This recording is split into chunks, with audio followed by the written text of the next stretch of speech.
વાગરા તાલુકાના ઓરા ગામ નજીક માર્ગ બિસ્માર બનતા વાહન ચાલકો સહિત ગ્રામજનો પારાવાર મુશ્કેલીનો સામનો કરી રહ્યા છે. રોડનું નવીનીકરણ માટે કોન્ટ્રાક્ટર દ્વારા રોડ તોડવામાં આવ્યો હતો, જે બાદ કામગીરી અધૂરી છોડી દેવામાં આવતા આ માર્ગ ઉપર મસમોટા ખાડાઓ સહિત કાદવ કીચડનું પણ સામ્રાજ્ય જામી ગયું હોવાના આક્ષેપ ગ્રામજનો કરી રહ્યા છે. માર્ગ ઉપર પડેલા મોટા ખાડાઓના કારણે વાહન ચાલકોને અગવડતા પડી રહી છે. ખરાબ રસ્તાને કારણે આજરોજ બે ભારદારી વાહનો ફસાઈ જતા વાહન વ્યવહાર પ્રભાવિત થવા સાથે ગ્રામજનો પણ મુશ્કેલીમાં મુકાઈ ગયા હતા. ત્યારે જો તાકીદે આ માર્ગનું સમારકામ કરવામાં નહીં આવે તો ગ્રામજનો દ્વારા ચક્કાજામની ચીમકી ઉચ્ચારવામાં આવી છે. ભરૂચ જિલ્લામાં ચોમાસાના પ્રારંભ સાથે જ બિસ્માર બનેલા રસ્તાઓ અને અધૂરી કામગીરીથી પ્રજાજનોની મુશ્કેલીઓમાં વધારો થયો છે. ઠેર ઠેર રસ્તાઓ બિસ્માર બનતા વાહન ચાલકોની હાલત કફોડી બની છે. ત્યારે વાગરા સુરી માર્ગ અત્યંત બિસ્માર બનતા વાહન ચાલકોને પારાવાર મુશ્કેલી સર્જાઈ રહી છે. ઓરા ગામ નજીક ભારદારી વાહનો ફસાવાની ઘટનાઓ બની રહી છે, જેના કારણે વાહન ચાલકોને હાલાકી પડી રહી છે. ઓરા ગામ નજીક આજરોજ બે ટ્રકો ખાડામાં ફસાઈ જવાને કારણે ટ્રાફિક જામનું પણ નિર્માણ થયું હતું. સાથે જ વાહન માલિકોને આર્થિક નુકસાની વેઠવાનો પણ વારો આવ્યો હતો. ગ્રામજનોના જણાવ્યા અનુસાર દિવાળી પહેલા આ માર્ગનું નવીનીકરણ કરવાનું હતું, જેથી કોન્ટ્રાક્ટર દ્વારા રોડને તોડવાનું કામ કરાયું હતું. જોકે ત્યારબાદ રોડને આજ હાલતમાં છોડી દેવાને કારણે મુશ્કેલી સર્જાઈ રહી છે. રોડ તૂટી જવાને કારણે ઠેર ઠેર મોટા મોટા ખાડાઓ પડ્યા છે. વધુમાં ભરૂચ દહેજ માર્ગ બંધ હોવાને કારણે કેટલાક ભારદારી વાહનો સમનીથી ઓરા તરફ વળી રહ્યા છે, જેને કારણે આ માર્ગ ઉપર વાહનોનું ભારણ પણ વધ્યું છે. ભારદારી વાહનો ફસાઈ જવાથી વાહન ચાલકોને અવરોધ થઈ રહ્યો છે. જો ગામમાં કોઈ ઇમરજન્સી સર્જાય તો અમારા ગામમાં એમ્બ્યુલન્સ કે ફાયર બ્રિગેડ પણ સમયસર પહોંચી ન શકે તેવી ચિંતા ગ્રામજનોને સતાવી રહી છે. વધુમાં ગ્રામજનોએ જણાવ્યું હતું કે વાગરા મુખ્ય મથક હોવાને કારણે અમારે અવારનવાર વાગરા જવાનું થતું હોય છે. તાલુકા પંચાયત, મામલતદાર કચેરી, પોલીસ સ્ટેશન, કોર્ટ કચેરી સહિત હોસ્પિટલના કામકાજ અર્થે પણ વાગરા જવું પડતું હોય છે. વાગરાને જોડતો મુખ્ય માર્ગ અત્યંત બિસ્માર હોવાને કારણે ગ્રામજનો પણ હાલાકીમાં મુકાઈ ગયા છે. આ માર્ગ ઉપરથી પસાર થવું વાહન ચાલકો માટે સિરદર્દ સમાન બની ગયું છે.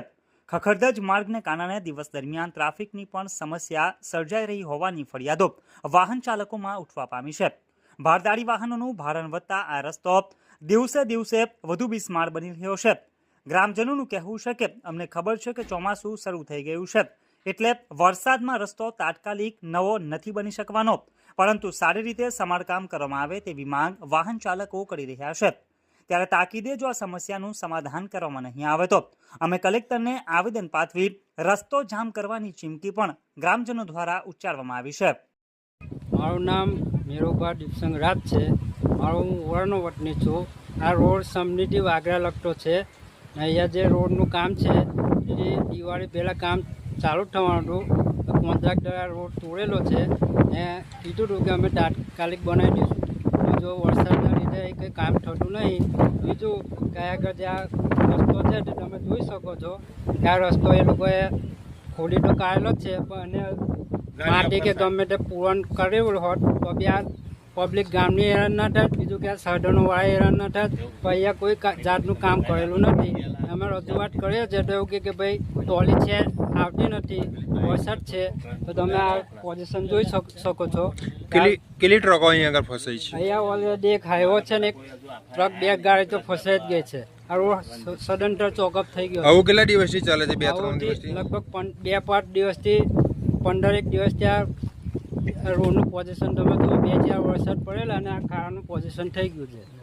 આનો કોઈ જાતનો નિકાલ આવતો નથી. તમે કોન્ટ્રાક્ટરને રજૂઆત કરી? કોન્ટ્રાક્ટરને અમારી રજૂઆત છે કે આ તાત્કાલિક ધોરણે આવી એનું જે કંઈ નાખવાનું હોય તે નાખીને એને હરખો એકતા રોડ ચાલુ કરી દે. બસ. મારું નામ રાજ શહેબાજ છે. હું ઓરા ગામમાં રહું છું. હવે ભરૂચના કલેક્ટર શ્રી સાહેબ તરફથી ભરૂચથી દહેજનો જે મેન રોડ છે, મેન જે મોટી ગાડીઓ માટે એ રસ્તો બંધ થયેલ છે. તો ત્યાંના બધા મોટા વાહનો અમારા ઓરા ગામ પર જાય છે, અવર જવર થઈ ગઈ છે. તો અમારા ગામના રોડ દિવાળીએ ચાલુ કરવાનું કામ, તો એના પહેલાં કામ રસ્તો ખોલી નાખેલો છે. અને હવે વરસાદ પડવાથી બધી ગાડીઓ ફસાઈ છે અહીંયા અને ઊંડા ઊંડા ખાડા પડી ગયા છે. તો અમારે અવર જવર માટે બહુ તકલીફ થાય છે. આ તમે જોઈ શકો છો, મોટી મોટી ગાડીઓ, 2 ગાડીઓ ફસાઈ ગઈ છે અહીંયા. હવે અમારા ગામની બાજુમાં જ અહીંયા નવી નગરી છે. કોઈ સ્કૂલે છોકરાઓ નાના જાય છે, કોઈ ડિલિવરીનો કંઈ કેસ હોય તે વાગરા જવા માટે જાય કઈ રીતને? રસ્તો આખો ચોકઅપ છે, ઊંડા ઊંડા ખાડા પડી ગયા છે, એક રિક્ષા બી પલટી મારતી રહી ગઈ છે. તો આનું કંઈ નિરાકરણ લાવો. આ કોઈ લોકો કંઈ કરતા નથી કામકાજ. બાકી અમે કલેક્ટરશ્રીને આવેદનપત્ર આપી અને આ રસ્તો જામ કરીશું. આ રસ્તાની તમે હાલત જોઈ શકો છો. સંપૂર્ણ જવાબદારી કલેક્ટર કોન્ટ્રાક્ટરની રહેશે ને સંપૂર્ણ જવાબદારી કોન્ટ્રાક્ટરની રહેશે. જલ્દી આ રોડનું કામ કરે. આ વડા ગામની ભાગોળે જે રોડ કાપી નાખ્યો છે કોન્ટ્રાક્ટરે, તે રોડ હજુ તક બન્યો નથી ને આ ગાડીઓ ફસાય છે અને ગામના લોકો હેરાન થઈ ગયા. એ કોઈ બીમાર પડ્યું હોય તો ફોર વ્હીલર જાય એ પોઝિશન નથી કે 108 બી નહીં આવી શકે. તમારી ગાડીને નુકસાન થયું છે? અમારી ગાડીને કોઈ નુકસાન નથી.